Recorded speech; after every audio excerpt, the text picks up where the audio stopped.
We now move forward to our next exciting session, which focuses on no-code and no-code. The game-changing approach that is reshaping the way software is developed across industries. The session will begin with a keynote, followed by an engaging panel discussion.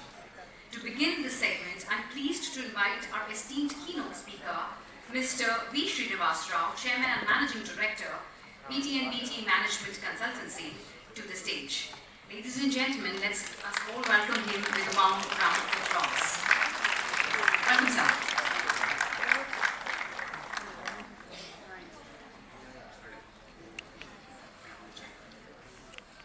Good afternoon or good evening? Good evening, okay. So what is the energy level in this room now? Low, high, medium, sleepy? High, excellent. All right. So, in the next probably 15 minutes, I'm going to talk about something called low code, no code. How many people heard about it? Oh, not bad. Then I should be careful. I thought not many people go there. All right. How many people heard about Fifth Industrial Revolution? Any thoughts, sir? Let us have some interactive session rather than just monologue. So, what is Fifth Industrial Revolution? We had Fourth Industrial Revolution, and somebody will say Fifth, then Sixth, and Seventh, and Eighth. So, what is that? Fifth and Fourth. So, what do you see the difference between these Fourth and Fifth Industrial Revolutions? Okay. Okay, that's it. What else? Okay, fourth is all about intelligent. Fifth is say cognitive capabilities. Anything else?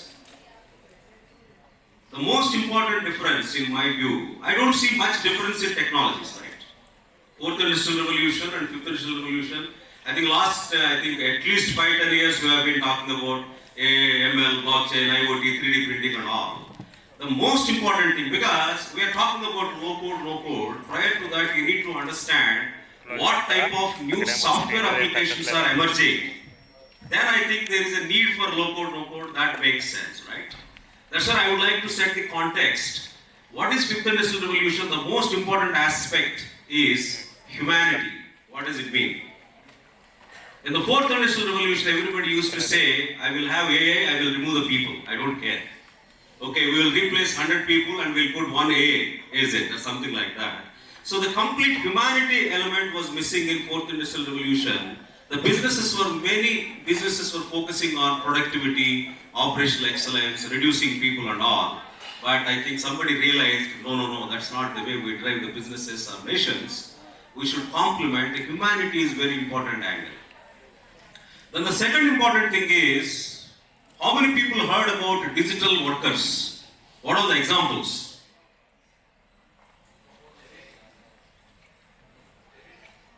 A bit? Okay, what else? Mechanical Turks. Okay. I'm talking about little bit, I think, a different language. I think you are working with digital workers today or not. ChatGPT is a digital worker. Claude is a digital worker. And your Tesla is a digital worker? No? Yes or no? And a machine in a shop floor is a digital worker? Yes or no? The truck which is autonomous is a digital worker? A robo working in our home, today I think you have so many robots at home also to clean the house and all. It's a digital worker. That means, I made one controversial or provoking statement. What is the population of India by 2047 or 2050? I said 300 crores. Somebody asked how it is possible.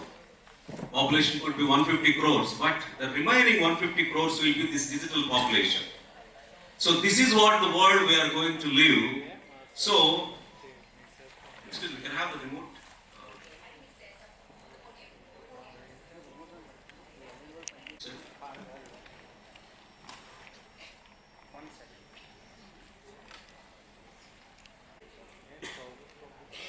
Okay, so why we are talking about Fourth Industrial Revolution and Fifth Industrial Revolution? Why? I want to make another provocative statement. The IT era is dead.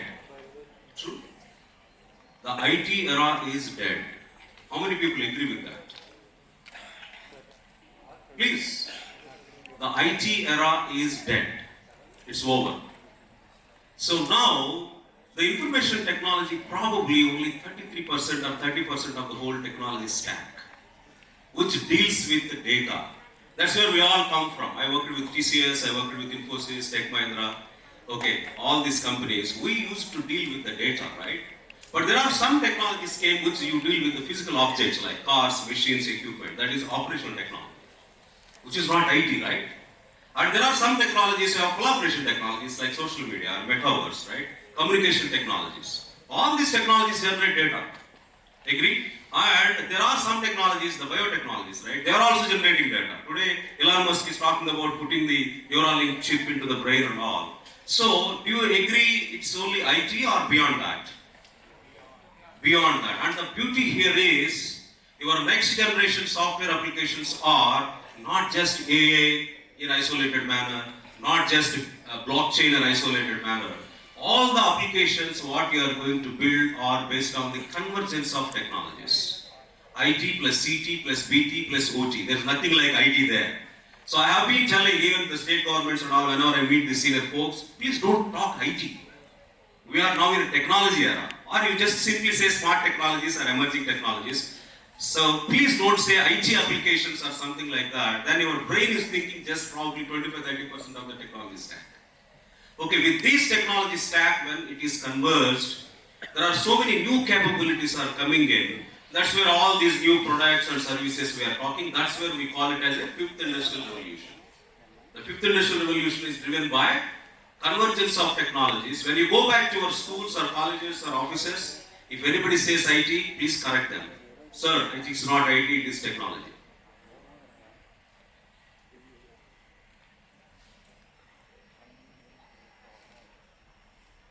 Is problem with me or with this remote? Landscape of software. Okay? That's where I think when we talk about low code and no code, you should understand in the fifth industrial revolution how the software landscape is evolving. Right? Okay, all these guys are there. But today I think NVIDIA is one of the best things for GPUs and all. The processing engine is very important in the bottommost layer, look at there. Then your cloud infrastructure is important. I am not going to spend much time on that. But now the real story starts here. Look at it. When we started career in 95, we used to talk about only systems of records. That means the process automations at that time. IBM mainframes and Tandem and all were there. After that, client server and all. They're all just process automations, right? Just process automations. They could be business processes like CRM, supply chain, PLM and all, or industry processes in the shop floor. Just process automations were the era. After that, you got all these SAP, Oracle and Microsoft Dynamics and all. That's what the systems of records. But since 2000, it started systems of engagement. People said, hey, you are just talking about transactions and processes. What about human emotions? Right? It's not only just UA, how I can emotionally engage the people. Also, you have to consider the human emotions. Next, is that enough? There is a third category of applications emerging. What are they? How many people heard about the Internet of Things? IoT, right? What is happening in IoT? The machines, the equipments, the cars, right? So do you know that even baby diapers have IoT sensors today? How many people know that? The baby diapers have IoT sensors. That means why? You have the sensors where you have the temperature sensor, blood pressure sensor and all. Mom sitting in an office can see the wetness of the diaper and also the temperature. Probably the baby is not feeling well. Mom is worried. She was in office. She can see that through mobile phone. So those are all the diapers getting manufactured. And there are IoT enabled bed sheets. Right? At one side you can have the required temperature, and other side you can have another temperature. So those are all called systems of things. That means what? The technologies which are dealing with these chairs, machines, equipment, the physical objects. Okay, you are able to really have the sensors and then all the related IoT applications, right? So I talk about systems of records, systems of engagement, systems of things. Maybe the last one, how many people heard about Neuralink, Elon Musk? Do you know today there are 250 sensors which reads the health indicators of the human body today. The systems of body, they could be wearable devices, they could be implanted, and of course our friend Elon Musk is doing implanting that chip which has 1700 electrodes and they can put it in the chip here, then it reads the brain signals. If somebody got paralyzed, for example, that means what? The brain signals are not reaching the hand or the leg. Then what is the solution? You capture those brain signals using the chip, send those signals to that prosthetic hand or a limb. Automatically when the prosthetic hand, the brain signals are coming to this prosthetic hand, then you can move up and down, right? That is called systems of body or systems of brain, right? So what I'm trying to emphasize here is the software landscape got changed completely if you look at from 1960s to till today. Systems of records was, I think if you look at even 10 years back, 90% of the applications were systems of records. But today probably they come down to 60%, 70%. The remaining things are taking. It's not like the systems of records got reduced, like your ERPs and other things. But there are new categories of applications are coming in. Last 2-3 years, another trend coming in, right? Another pressure for all of us, right?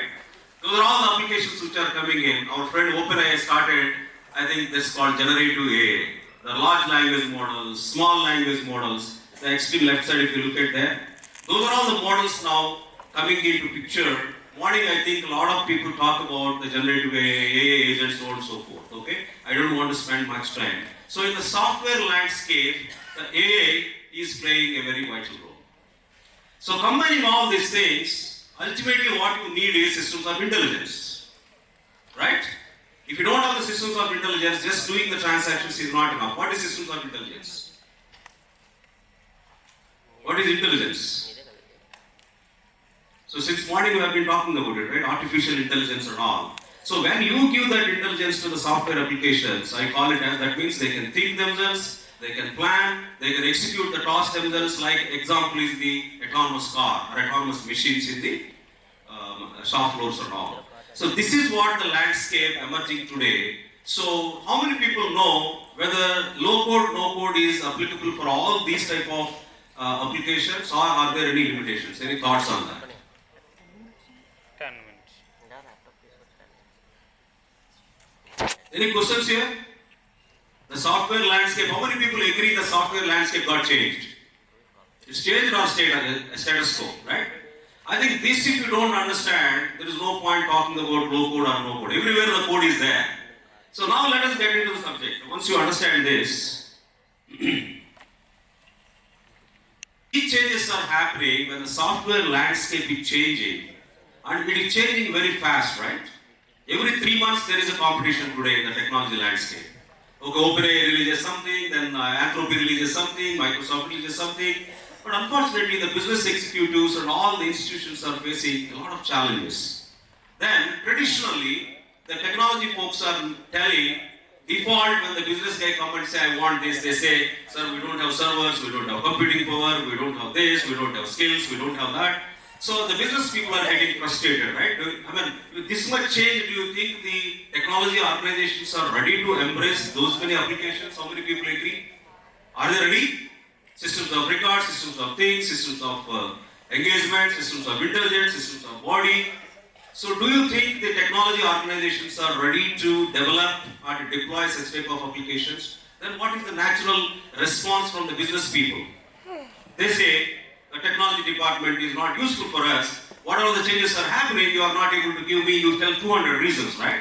So the frustrations are too high because the technology department say, I can't do this, it will take some more time, I don't have the people and all. So that's where I think this low code, no code systems got emerged. How you can do faster, better, all these type of applications, software applications, with less dependency on the existing technology architecture or the infrastructure and the people skills, right? That's where the low code and no code has come into picture. So what is low code and no code? You heard about that, right? Can somebody tell what is low code, what is no code?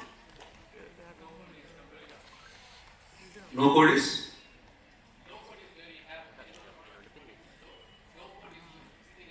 Excellent. So no code is saying that any software application you want to develop, we don't want developers. You agree? We don't want any software developers, but we want software. That is called no code, right? But low code means, yes, the same thing, but it will allow you to add some software what you want. It's not possible every time Just with the no code, you get everything what you want, right? There's some customizations required, some integrations are required and all. That's where it is a low code. So the low code and no code both are different. So how we used to do that? Just look at here. Okay, this is what I think if you look at the low code and no code. Drag and drop interfaces. There is nothing like you write a code, right? There is no IDEs and all. So you have some sort of icons, you have some already defined templates. You use them and start developing it. You don't need to write the code, right? So drag and drop.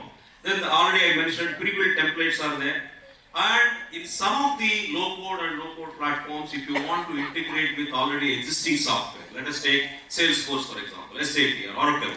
They give you some APIs already built in. You don't need to worry about building again from scratch, right? So that also saves a lot of time. Some platforms have pre-built APIs available to integrate with other systems. Then you can also configure the workflow. Morning somebody talked about the workflow, right? A agent 1, A agent 2, A agent 3. So which one will start, 1, 2, the flow is there, right? Of course, I am not talking about A agents now. In the past also, if you want to complete any activity, when you place the order, step 1, right? And somebody, that order will go to the inventory, step 2. So like that, there is a workflow, right? In the software application, there is a workflow. Those workflows also, it is very easy to configure in the low code and no code platforms. Visually, you can configure it. You don't need to write any code there, right? Alright, so I think another benefit of this low code, no code is you don't need to develop something separately for mobile apps, separately for the tab, separately for wearable devices, and separately for the desktop and all, web and all. One click, the software can work on all the devices. That is also another benefit. Clear? Low code, no code. I think we already talked about this. Okay, but it's not that easy. Is it possible to use low code and no code for all situations, for all complexities? Yes or no? It is not possible, right? So they are all for simple, okay, processes and simple workflows. If you have very specific processes, very complex workflows, right? There are so many situations you have to handle, then low code, no code platforms are not possible. So what I always tell the team is, if you are a startup, if you want to do MVP, the minimum viable product, or if you are a big company, you want to test some sort of scenarios, then you can go to the low code, no code. Maybe it is a throwaway prototype, or sometimes, of course, if it is a reusable, whatever, you can do it. So you cannot use low code and no code for all situations. And out of all the applications what I mentioned, systems of records, systems of things, systems of engagement, systems of body, systems of intelligence, low code, no code is known for only systems of records, for the process automations, right? They were not well known for systems of engagements and systems of things and all, because the total landscape, if you look at, the low code, no code platforms are not known for other software applications. They are well known for systems of records, mostly for process automations and workflows, right? But another new trend is coming in. What I said in the low code and no code, you can have a visual drag and drop, you have templates and all. Is it required today in the Gen AI era? What you do to develop the software? You just give a prompt. I don't even really go and see that drag, drop and all, not required, right? You will just give the requirement in a prompt to the Gen AI tool. I want this website of this and all. The prompt will automatically generate the code which is invisible to you. So the next trend in the low code and no code is just with the prompts you can develop the software applications and websites. Again, there will be so many limitations. It's not like just clicking a button and you get everything what you want, right? So you have to consider this low code and no code platforms as accelerators, right? They will be useful for your prototypes and experimentations, and for very small and I think no complex situations, probably the softwares can be utilized. Okay, there are some examples I have given. You can see it later. OutSystems, Mendix, Apion, Microsoft Power Apps, Zoho Creator. So the few are low code and few are both and few are no code. No code means no coding. Sorry, it doesn't tell you any coding. Okay, just drag and drop and use the templates. But sometimes if you want to develop any interfaces or you want to customize a little bit here and there, then you have to go for the low code platforms. Alright, but as I mentioned, the LC and NC era, they also now started realizing the software is not just for the systems of records and process automations. We also need for the systems of engagements, things and other things. So slowly there are new LCNC platforms are emerging. While the existing LCNC platforms, they are modifying to ensure that those LCNC platforms support different categories of the applications. Okay, so that's where the AI driven. So what is that emerging trends in that, right? When you are writing the code, even the AI tools are intelligent enough to tell you this is the best workflow you can really configure. That means it is also prescribing you what is the best templates you can use, what is the best workflow you can use. If you go to the next level, just do the requirement, then it automatically even configure it and refine the workflow, right? So these are all the other LCNC platforms. These are all not tested. I just give you. So for blockchain, for example, Directual is one LCNC platform, or Bunch. Then Internet of Things, there is one LCNC platform is emerging. Then augmented reality and virtual reality. And then conversation applications like your charts, virtual assistants and all. And AI analytics applications. So the LCNC platforms are getting into a new era of applications. So it's not just limited to systems of records. So just to summarize, we are in 5th industrial revolution. Agree? We are beyond IT, right? We are in the era of convergence of IT plus CT plus OT plus BT and next probably so many other technologies may add. So it is a convergence of technologies era. That's why it is called 5th industrial revolution. The type of software applications, what we have to deal with today are very complex. There are very different categories of software applications are there. Systems of records, systems of things, systems of engagement, systems of body, systems of intelligence. All these things development is very complex. So beyond IT, right? We are in the era of convergence of IT plus CT plus OT plus BT and next done in the past only for systems of records. Today there are new LCNC platforms are emerging even for other applications. Thank you so much. Any questions?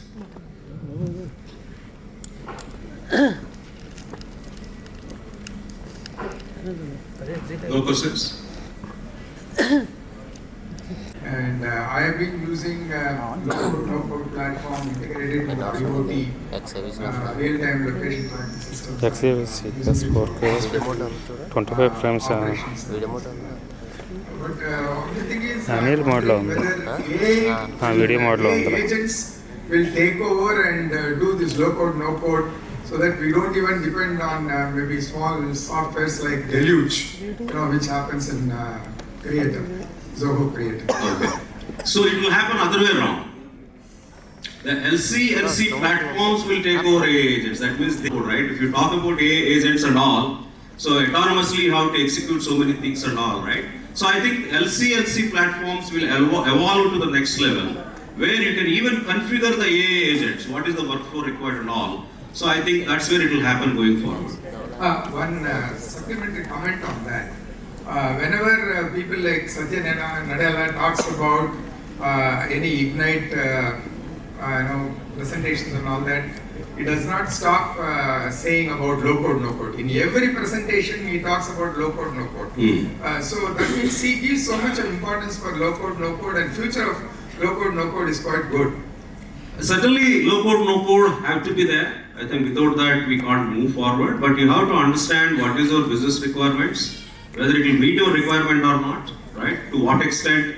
Okay, there are so many issues I think I did not mention. Low-code, no-code has a lot of performance issues. There's a lot of security issues. They may not align with the global standards. All platforms may not comply with HIPAA standard or something different banking standards and all, right? So there are some issues, so you have to take a call whether low-code, no-code is the right thing or not. You want to immediately show some prototype to the customer during your proposal stage or RFP stage, then probably low-code, no-code is the best solution, right? You don't need to invest too much money to unnecessarily put it too many people and all, right? The point of discussion here is whether these low-code, no-code platforms support, as you rightly said, blockchain applications, AR/VR applications, IoT applications and all. I think they are evolving. Okay, we have to understand, we have to test it, you have to establish a lab internally, and because you are already using for the last 2 years, you might need to look at different categories of applications and experiment. Okay, I think the era is low-code, no-code. Whether it is a drag and drop or it is a prompt engineering or just simply, I think, understanding our brains and develop the applications. We don't know. People like Gartner are saying 60% of all IT applications will be done through low code, no code in the next 5 years. If Gartner can say it, don't you think there is some truth in it? Sir, I have been in this IT industry or tech industry for the last 30 years. I never tracked what Gartner said 20 years back, whether it is true or not. Okay, so I don't believe in those statistics, 40, 30%, 40%, 60% and all. Because we never check, right? Excuse me. 2020 they said something. Did you ever check whatever they said is right or wrong today? We never track them. Okay. With the due respect, yes, the emergence of low code, no code go up and up and up because the complexity of the software applications are going up. Okay, one morning he was saying, right, a Stanford guy, AI, ML and machine learning guy is taking 180K to 240K. Are you in a position to spend that much money? No. In India also, an AI guy who is coming out of the fresh from the college, they are asking 12 lakhs, 15 lakhs. So the main reason is your resource cost is going too high. And the complexity of these technologies are becoming too high. So I think having this low code, no code is the way to go. As I said, you need to really analyze whether it is right solution for you or not. Thank you. Till now, it is a drag and drop or a predefined templates where you can use, right? Or a predefined APIs you have. So all these generative AI features, what you have been talking in the morning, the prompt engineering, with just one prompt you want to get the software code, with just one prompt you want to get some small scale application and all. So more and more the AI will be integrated in the LCNC platforms for the software development and also software testing. Automatically the testing will happen, even automatic deployment will happen on the cloud server. So once this, I think you have to just give the prompts. Of course, that's a little bit idealistic situation. Once you give the prompt, whether the sort of a voice or with the text, my application is built, my application is tested, my application is deployed. That's where the future of LC and NC, not just limiting to process automations, it is also dealing with your human bodies, people emotions, and all those things. Right? Thank you so much. Thank you, sir.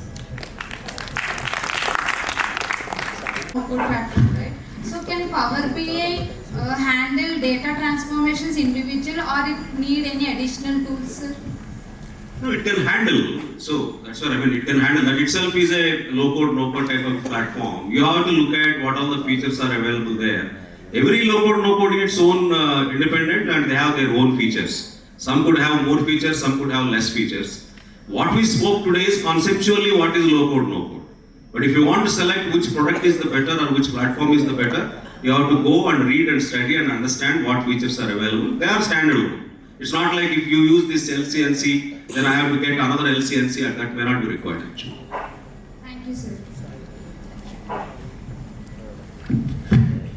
For the thought-provoking keynote, your insights on the future of software development with low-code and no-code platforms are truly valuable to everyone in the room. And for someone like me from a non-tech background, it's definitely helped me understand what low-code, no-code in a layman's language is. Thank you so much. To express our gratitude, I would now like to invite Mr. Krishna from FintLab to the stage to present the token of appreciation. Mr. Krishna.